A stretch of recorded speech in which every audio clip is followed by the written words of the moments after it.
Бүгүн 5-июлда Бишкек шаарынын Ленин райондук соту Бишкектин мурунку мэрлери Кубанычбек Кулматов менен Албек Ибраимовду 6-сентябрга чейин камакта калтыруу чечимин чыгарды. Мамлекеттик айыптоочулар УКМКнын убактылуу кармоочу жайындагы мурунку мэрлерди камакта калтырууну суранды. Ал эми жактоочулар прокурордун өтүнүчүн четке кагууну суранышып, айыпталуучуларды камакка калтырууга негиз жок дешти. Бирок судья Кубанычбек Касымбеков айыпталуучуларды камакка калтырууну 6-сентябрга чейин узартуу чечимин кабыл алды. Белгилей кетсек, Кулматов менен Ибраимов коррупция беренеси боюнча айыпталган. Бишкек шаардык соту Аида Салянованын номер 1-тергөө абагында камакка калтырылды. Бул тууралуу анын тарапташтары билдирди. Бүгүн 5-июлда соттук коллегия камактагы экс башкы прокурор жана мурдагы депутат Аида Салянованын бөгөт чарасын карап, райондук соттун чечимин өзгөртүүсүз күчүндө калтырды. Ден соолугуна байланыштуу сотко Салянова өзү катышкан эмес. Соттун чечимине нааразы болгон Салянованын тарапташтары учурда ак үйдү көздөй бет алышты. Буга чейин 1-май райондук соту Салянованы 26-августка чейин Бишкектеги номер 1-тергөө абагында камоо тууралуу чечимин чыгарган. Ата мекен партиясынын камактагы лидери Өмүрбек Текебаевдин жубайы Айгүл Текебаеванын апасы каза болду. Бул тууралуу Говорит ТВ жазды. Маалыматка ылайык, Айгүл Текебаеванын апасы ооруканада жаткан, ага операция жасалган болчу. Эске салсак, Өмүрбек Текебаев коррупцияга байланыштуу айыпталып, 2017-жылы 8 жылга кесилген.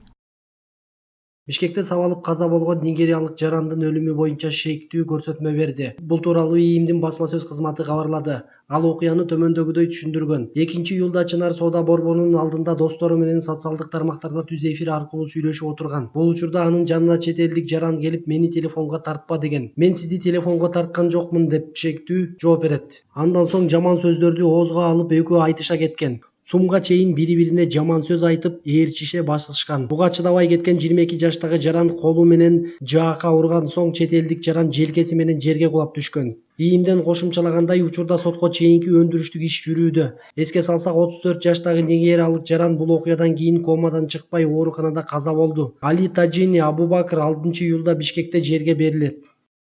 Ысык Көл областынын Бактуу Долоноту айылында Mercedes Sprinter менен Toyota жол тандабас сүзүштү. Бус менен кагышкан жол тандабас көңтөрүлүп калган. Бул тууралуу күбөлөр репортерго билдирген. Маршрутканын ичинде жалпы 17 адам бар болгон. Жол кырсыгынан эч ким жабыркаган эмес. Ал эми Toyotанын айдоочусу ооруканага жеткирилди.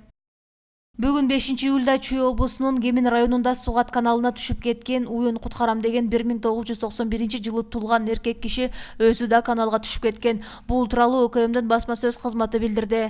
Жерине Кемин райондук номер 5-ОКБдан 8 куткаруучу тартылып, эркек кишини куткарып калышкан. Жабырлануучу Кемин районунун ооруканасына жеткирилип, учурда абалы канааттандырарлык. Россиянын тергөө башкармалыгы 3-июлда Курган шаарында мобилдик телефон жарылып кетип, 7 жаштагы бала каза тапканын маалымдады. Бул тууралуу чет элдик маалымат булактары жазып чыкты. Россиянын кибер коопсуздук агенттигинин жетекчисинин айтымында, жайдын каттуу аптабында гаджеттер батысып, бул алардын аккумуляторунун жарылуусун алып келиши толук мүмкүн. Жайдын ысыгында биз түзүмдөрдү ысытып жибербешибиз керек. Алар күндүн нуру түз тийген жерде болсо, кооптулук ого бетер көбөйүп, түзүм жарылып кетиши толук ыктымал деп эскертти ал. Америкалык актриса Ким Кардашьян АКШдагы айымдардын кийимин тигүү менен алектеген компанияны $2,700,000 айыпка жыкты. 38 жаштагы фотомоделдин аталган компания сүрөтүн жана атын социалдык тармактарда мыйзамсыз колдонгонун айыптап сотко берген.